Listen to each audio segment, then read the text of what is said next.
A paz do Senhor, crianças. Graças a Deus estamos aqui em mais um culto para louvar o nome do Senhor, para aprender que Ele é bom. Você está feliz? Como é que você está? Você está bem? Está tudo bem com você? Espero que sim, né? Então vamos lá, vamos começar o nosso culto, adorando ao Senhor, louvando o nome dEle, dizendo que Ele é bom. Vamos começar orando, falando com Ele? Então eu sei que aí de casa você já sabe como é que nós fazemos. Nós fechamos os nossos olhos, voltamos o nosso coração para Deus e falamos para Ele, tá bom? Então vamos lá. Deus, nós te louvamos por mais uma oportunidade que nós temos de reconhecer que o Senhor é Deus, que o Senhor é o Deus Todo-Poderoso.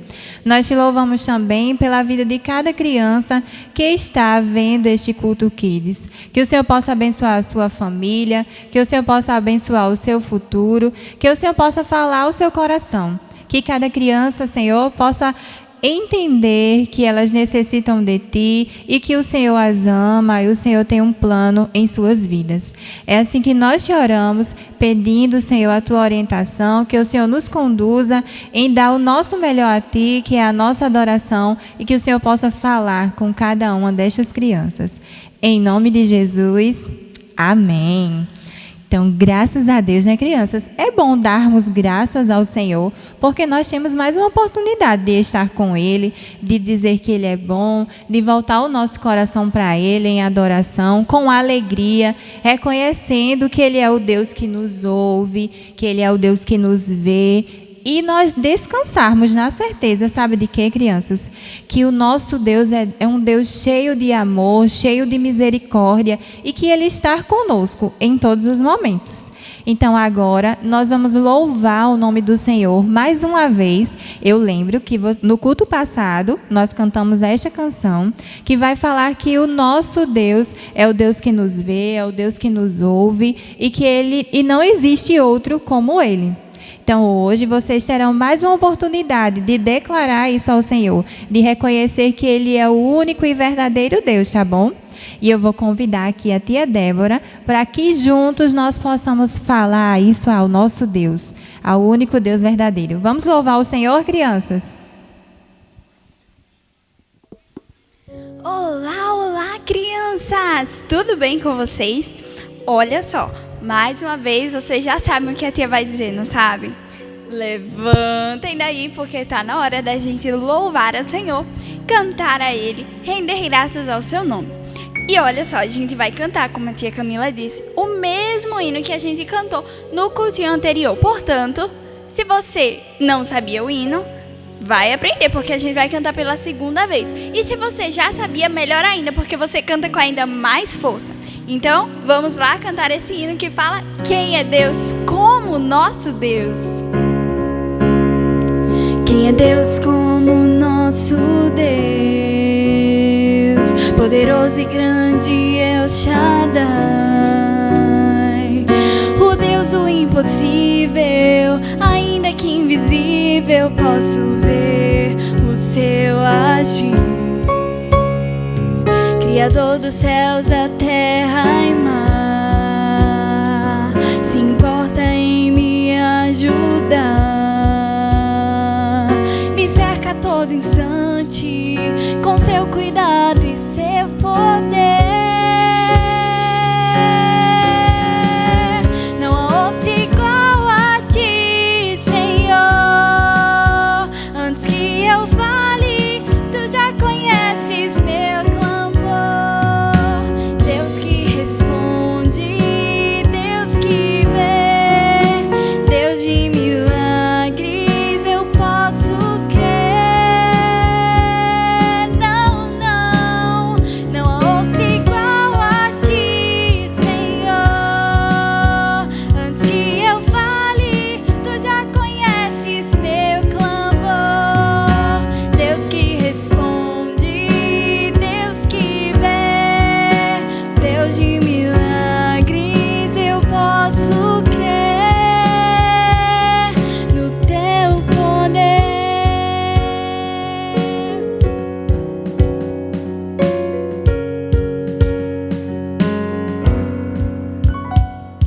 Quem é Deus como o nosso Deus, poderoso e grande El Shaddai, o Deus do impossível, ainda que invisível, posso ver o seu agir. Criador dos céus, da terra e mar, se importa em me ajudar. Me cerca a todo instante com seu cuidado e seu poder. Não há outro igual a ti, Senhor. Antes que eu fale, tu já conheces meu clamor. Deus que responde, Deus que vê, Deus de milagres, eu posso crer no teu poder. Vamos declarar que Ele é o Todo-Poderoso, o grande El Shaddai. Todo-Poderoso, grande El Shaddai, maravilhoso, forte guerreiro. Só o Senhor é Deus, só o Senhor é Deus.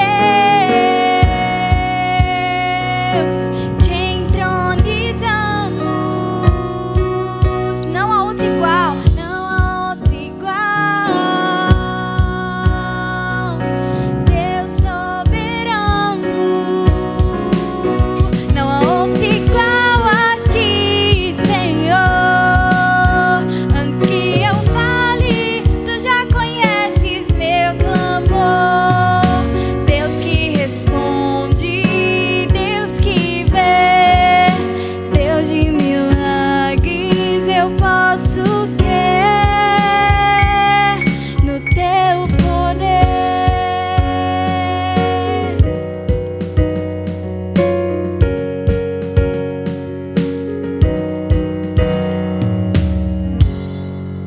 Agora a gente vai chamar a tia Camila para continuar com aquela história de quem? De quem? De Ruth, isso mesmo. Então a gente vai chamar a tia Camila, ela vai vir e dar continuidade a essa história maravilhosa que estamos estudando. Então, até mais, crianças! Graças a Deus, né, criança? Como é bom louvar o Senhor, como é bom, né, render graças a Ele por tudo. Então, nós estamos estudando o livro de Ruth. Então, chegou aquele momento que você deve pegar a sua Bíblia e ficar com ela aí juntinho para ir conferindo. Tudo que a tia vai falando aqui, você vai observando aí na sua Bíblia, tá certo? Então, você já está com ela? Eu acredito que sim. Se você já vem assistindo os cultos, se você vai ao culto, você já sabe disso. Que a gente deve estar com a nossa Bíblia, com a palavra de Deus. Então, vamos lá abrir. O livro de Ruth fica onde? Logo depois do livro de Juízes, lá no Antigo Testamento. Então, a gente vai abrir nele. E hoje a gente vai estudar o capítulo 3 e o capítulo 4 do livro de Ruth, tá bom? Então, no culto passado, terminou a história em que Ruth e Noemi descobriram que tinham um parente próximo da sua família, chamado Boaz, e que ele poderia redimir ou remir a elas. Aí vocês dizem assim, tia, que palavra diferente, nunca escutei isso. Eu vou explicar para vocês o que é. Lá em Israel existia uma lei, e essa lei era assim: quando alguém da família morria e as mulheres ficavam desamparadas, um parente, um familiar próximo, tinha a oportunidade de resgatar essa família. Isso acontecia como? Ele se casaria com uma das mulheres e assumia aquela propriedade, porque aí assim, aquela mulher teria uma família e teria alguém para que pudesse proteger e fornecer a ela o que ela precisava, o alimento, cuidar, proteger dela e da sua família. Então existia essa lei em Israel. Então quando Ruth chegou contando em casa para Noemi que havia trabalhado num local que era desta pessoa, logo ela se alegrou, porque ela viu uma esperança para elas. Porque ela sabia que em Israel existia essa lei e ela sabia que o Senhor estava conduzindo a sua família. E foi exatamente o que aconteceu. Ruth, a gente vai perceber que seguiu as orientações de Noemi. Noemi chamou Ruth, explicou tudo para ela, deu alguns conselhos para ela e ela seguiu e obedeceu. E aí Boaz ficou sabendo que ele era um parente próximo e que ele podia se casar com Ruth e ele podia cuidar da propriedade que ela tinha, a família de Ruth tinha. E aí o que aconteceu? Boaz, ele contou uma notícia. Havia um detalhe ainda, crianças. Sabe o que era? Boaz falou para Ruth que existia uma outra pessoa que era mais próximo da família de Noemi do que ele. E que ele iria falar com ele. E foi exatamente isso que aconteceu. Boaz foi falar com esta pessoa, com este homem, que era um parente mais próximo do que ele, de Noemi, e foi falar para ele, dizer que Noemi estava de volta, que ela tinha uma terra, que ela tinha Ruth, e que ele era um parente próximo, que ele seria um resgatador. Aí, aquele homem, ele iria aceitar. Só que Boaz explicou para ele que, além disso, ele também deveria se casar com Ruth. Então, aí ele disse que não queria. E lá em Israel, crianças, tinham um costume bem diferente. Olha, aqui nos dias de hoje, quando a gente vai fazer um acordo, geralmente a gente faz como? Tem um contrato, né? E as pessoas vão lá e assinam, não é? E aí fazem um acordo. Mas lá no tempo, na época de Ruth e Noemi, era diferente. É até um pouco engraçado. Eles se reuniam, as pessoas que iriam fazer o acordo, se reuniam diante de outras, que seriam as testemunhas. E aí, a pessoa que ia fazer o acordo tirava a sua sandália. Então, naquele momento, quando Boaz falou, né, para ele, para aquele parente próximo, das suas obrigações, e ele não quis mais, então ele tirou a sua sandália. E esse sinal significava que ele estava abrindo mão desse direito que ele tinha. E aí, Boaz, que agora seria o parente que se casaria com Ruth, que ele iria assumir esta família, ele também tirou a sua sandália. Era como se eles estivessem fazendo um acordo, dizendo assim: olha, eu sei qual é o direito que eu tenho, mas eu não quero, você pode assumir. Aí eles tiravam a sandália, era um costume que tinha Israel. E foi exatamente assim que aconteceu. E sabe, crianças, chegou o momento em que Ruth e Boaz, eles se casaram. E agora, aquela família tinha uma esperança. Deus estava agindo, estava cuidando de todos os detalhes para preservar a vida daquela família. E naquele dia, eles se casaram. Ruth casou com Boaz. E logo depois, crianças, eles tiveram um filho. Deus abençoou a Ruth e ela teve um filho. Crianças, Noemi ficou muito alegre. Ela agora estava cheia de alegria e reconhecendo a bondade de Deus. Ela estava reconhecendo que Deus estava com ela, que não a tinha abandonado. E Noemi pegou o bebê nos braços e celebrou a vida daquela criança. E as mulheres, lembram que logo no início as mulheres estavam perguntando: é Noemi que retornou? Agora também o livro fala que algumas mulheres diziam que agora Noemi estava cheia de alegria, porque ela agora tinha uma família, tinha uma esperança. E o nome desta criança, do filhinho de Ruth e de Boaz, o nome dele é Obed. Então, o finalzinho do livro de Ruth vai falar do nascimento do seu filho, que é Obed, e já nos últimos versículos vai falar algo muito importante. Vai trazer assim, peço que você observe aí na sua Bíblia. No finalzinho, vai dizer assim: os descendentes de Boaz. Já no final, vai falar sobre a genealogia. Eita, tia, que palavra difícil. Isso quer dizer que ele iria falar sobre a família. Quem foi as pessoas que participaram da sua família? Aí lá no versículo, deixa eu dizer para vocês, para que vocês possam observar.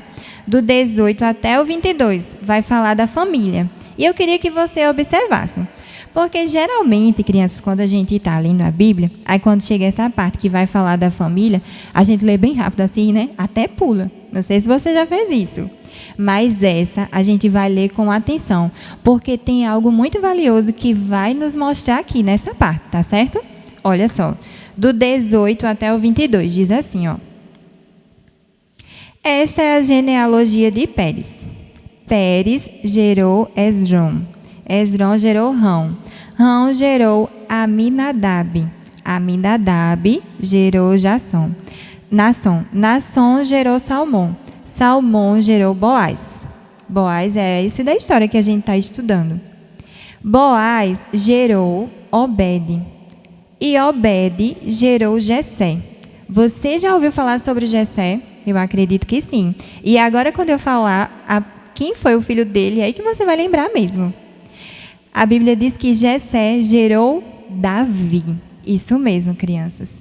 Foi aqui, nesta família, através desta família, que algo mais lá na frente iria acontecer. Jesus, ele veio da descendência de Davi. Então, neste momento aqui, está mostrando algo muito importante. Que através desta família, mais na frente, o Senhor, o Deus Todo-Poderoso, que controla todas as coisas, iria abençoar todas as pessoas da terra, através do seu Filho, Jesus. Porque foi aqui, ó, através da descendência de Davi, que Jesus veio. E Ruth e o seu filho Obed faz parte desta família. Que Deus poderoso, não é, crianças? É o nosso Deus, não é? É um Deus todo-poderoso que controla todas as coisas e que está sobre todas as coisas. Ele tem o controle de tudo. Crianças, às vezes, não sei se vocês já perceberam, tem algo bem interessante. Quando vocês estão, uma comparação, quando a gente está com um aparelho celular ou algo do tipo, ou uma foto, ou algo que a gente vai ver, a gente não consegue, dar o zoom, ver mais próximo e depois voltar e ver mais distante, não é? Não é assim? Então, olha só. Quando é como se a gente estivesse vendo a história de Deus. Deus está escrevendo uma grande história. E a gente tem toda ela na Bíblia, na palavra dele. Então, é como se a gente tivesse dado um zoom e a gente visse a história de Ruth. Na história que Deus está escrevendo, ele usou a história de Ruth para mostrar que mais na frente ele traria Jesus, o Senhor, o nosso Salvador. Que assim como Boaz, ele resgatou Ruth naquele momento, deu a ela esperança, uma família, Jesus também veio para nos resgatar, para nos dar uma família, para que eu e que você, criança, pudéssemos fazer parte da família de Deus. Jesus veio resgatar as nossas vidas do pecado. Ele veio perdoar os nossos pecados e nos inserir a uma família, a família de Deus. Então é como se a gente estivesse vendo assim, ó, do fundo, a imagem completa, a gente vê o plano de Deus de salvação para a humanidade. E quando a gente vai dando um zoom, a gente vai vendo as histórias. E aí a gente percebe, bem de pertinho, a história de Ruth. Era Deus conduzindo a história de Ruth para o seu plano, um plano muito maior, que era o plano de salvação. Então, crianças, que você possa guardar no seu coração e sempre lembrar, quando vê a história de Ruth, você possa reconhecer que existe um Deus que dirige as nossas vidas, que controla as nossas vidas, que guia as nossas vidas para algo muito maior, para que o seu plano seja realizado. O Senhor, crianças, Ele continua cumprindo o seu plano de salvação. O Senhor continua cumprindo o seu plano de salvação do seu povo por todo o mundo. Então, que o livro de Ruth possa ficar guardado no seu coração, que sempre você possa, criança, voltar até ele, ler o livro de Ruth, mas com os olhos em Cristo, vendo que o Senhor é o Deus Todo-Poderoso que guia nossas vidas e que através das nossas vidas Ele conduz toda a sua história para um plano muito maior, que é um plano de salvação. E que Jesus é aquele que pode nos perdoar, que Ele pode nos redimir dos nossos pecados e nos inserir a uma família muito importante, que é a família de Deus, crianças. Sempre lembre disso. O Senhor é um Deus soberano, Ele está cuidando da sua vida e Ele te deu a Jesus, o seu Salvador, para perdoar os seus pecados e sempre estar com você. Então, que Deus abençoe a sua vida. E nós vamos agora orar, encerrando mais um culto, agradecendo ao Senhor por quem Ele é e porque Ele falou ao seu coração. Tá bom, crianças? Então, peço que você feche os seus olhos e nós vamos orar ao Senhor, falar com Deus, tá? Deus, nós aprendemos, Senhor, com a história de Ruth, que o Senhor é o Deus Todo-Poderoso, que o Senhor é o Deus soberano e que o Senhor controla, Senhor, as nossas vidas e controla todas as coisas. Tudo, Senhor, obedece à Tua voz, Senhor. E nós aprendemos também, Jesus, que o Senhor tem um plano muito maior, que é um plano de salvação. E que o Senhor enviou o Seu Filho Jesus para nos perdoar. Pai, que essa verdade encontre lugar no coração, Senhor, de cada criança, que ela possa saber que ela, Senhor, pode chegar a Ti por meio de Jesus, que ela pode ter os seus pecados perdoados e que ela pode fazer parte da Tua família, que ela pode ser um filho de Deus. Senhor, que o Senhor continue guardando, cuidando da família de cada criança, que o Senhor possa estar abençoando, Senhor, a cada uma destas crianças e que ela possa ter um futuro de paz, um futuro, Senhor, de esperança junto contigo. É assim que nós oramos e já Te agradecemos por tudo, em nome de Jesus. Então, chegamos ao fim, crianças, de mais um culto. Então, que Deus abençoe a vida de vocês e até o próximo culto.